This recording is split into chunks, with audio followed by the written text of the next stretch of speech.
In the 17th century, the 30 Years' War decimated Europe. Rulers across the continent waged grueling campaigns to enforce their specific version of absolute divine truth.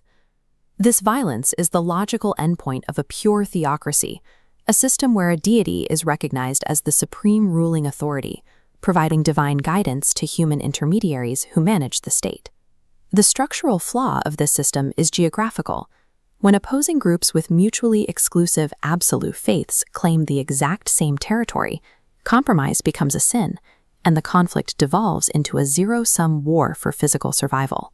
Early political structures lacked a legal mechanism to resolve these competing divine truths, leaving mass violence as the only method for dispute resolution. The European response to this slaughter was the Peace of Westphalia in 1648. These treaties acted as a radical constitutional experiment designed to stop the bloodshed by inventing state sovereignty and proto-liberal religious liberties. Decades later, philosopher John Locke outlined why state-mandated religion fails in practice. He argued that forcing someone to comply with religious rituals only produces superficial obedience, never genuine spiritual belief. Locke proposed a structural boundary. He argued for the absolute legal separation of a citizen's civil interests, meaning their life, liberty, and property, from their spiritual salvation. The concept of secularism was engineered as a pragmatic survival mechanism. It acts as a political firewall to prevent societies from tearing themselves apart over theological differences. Centuries later, religion remains a highly potent political force that modern states must actively manage. Ahmet T. Kuru's framework divides secularism into two models. On one end, assertive secularism, practiced in France and Turkey, actively excludes religion from the public sphere. On the other, passive secularism, seen in the United States, remains neutral, allowing public visibility of religion. Labeling a state secular tells you very little. The specific type of secularism determines whether citizens experience religious liberty or state-mandated social engineering. A geopolitical dilemma arises when a nation operates as a democracy, yet a massive demographic majority explicitly demands that divine law rule the state. To solve this, states like Pakistan and Egypt use a hybrid compromise. Political scientist Ron Herschel defines this model as a constitutional theocracy.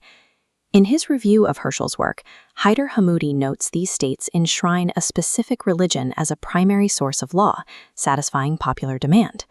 But by delegating religious interpretation to constitutional courts, the state places the final word with secularly trained elite judges.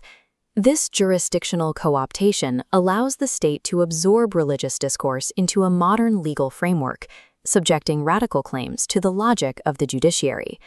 A constitutional theocracy acts as a fragile pressure valve, utilizing modern legal mechanisms to contain and neutralize radical theocratic demands.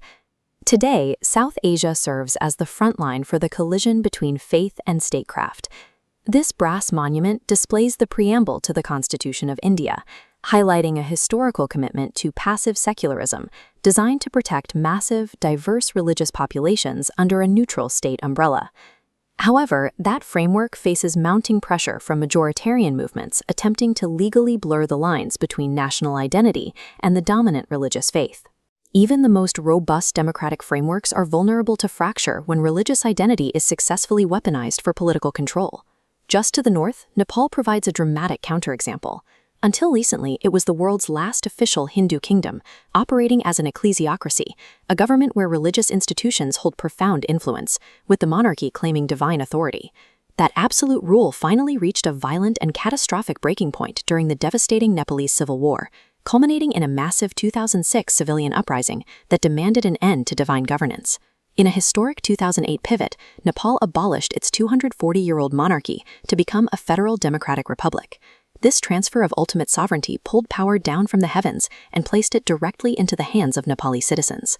The friction between divine mandate and human rights is an unending global struggle. Securing the locus of political power requires constant, active defense by the people themselves.